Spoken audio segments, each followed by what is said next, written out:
Morning. બધો નસીબનો ખેલ છે, બધું કિસ્મતને આધીન છે, આવું વિચારતા લોકો માટે આજનો મોર્નિંગ મંત્ર. કોઈ રંગે બહુ રૂપાળું છે અને કોઈ કાળું છે. કાળાશમાં પણ બ્યુટી તો છે, પણ તોય જે શ્યામ હોય એને એમ જ થાય કે મારો રંગ કાળો છે ને એટલે મને લોકો પસંદ નથી કરતા. એક બાળક મહેલમાં જન્મે ને બીજો ઝૂંપડીમાં જન્મે.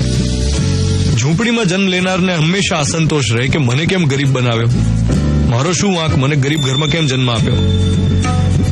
ઘણા જ્ઞાની માણસો કર્મના સિદ્ધાંતની વાત કરે, કાર્મિક થિયરી, કે જેવું આવો તેવું લણો, કરો તેવું પામો, જો બોએગા વો પાએગા, જૈસી કરની વૈસી ભરની. તો આપણને એમ થાય કે ગરીબ ઘરમાં જન્મ લેવો એમાં કર્મ ક્યાંથી આવ્યું? એવું તો શું કર્યું કે ગરીબ ઘરમાં જન્મ થયો?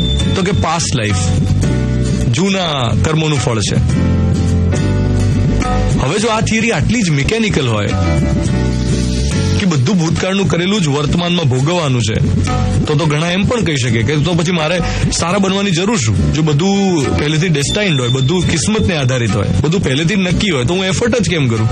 બધું જ જો નસીબના આધારે હોય તો પુરુષાર્થનું શું કામ? આવો સવાલ મનમાં આવે એમણે સમજવાની જરૂર છે કે જે આજે વાવીએ એ આવતીકાલે પાકશે. એટલે ભૂતકાળમાં જે થઈ ગયું એ થઈ ગયું, પણ વર્તમાન એટ પ્રેઝન્ટ એ તો આપણા જ હાથમાં છે ને. અને એટલા માટે જ જન્મ ભલે ગમે ત્યાં થયો હોય, ગમે તે રીતે થયો હોય, ગમે તે રંગમાં જન્મ થયો હોય, પણ પોતાના પુરુષાર્થને આધારે ધારો તે કરી શકાય. કદાચ તમારા સંજોગો તમારા કયામાં ના હોય, પણ તમારો પુરુષાર્થ, તમારા એફર્ટ્સ તો તમારા કયામાં છે જ, અને એના આધારે તમારું ફ્યુચર ઘડાશે. એટલે સિચ્યુએશન્સથી ડરીને અથવા તો સિચ્યુએશન્સને આધારે સેલ્ફ પીટીમાં ન રહીને પુરુષાર્થ કરવો એ આજનો મોર્નિંગ મંત્ર. રેડિયો મિર્ચી 90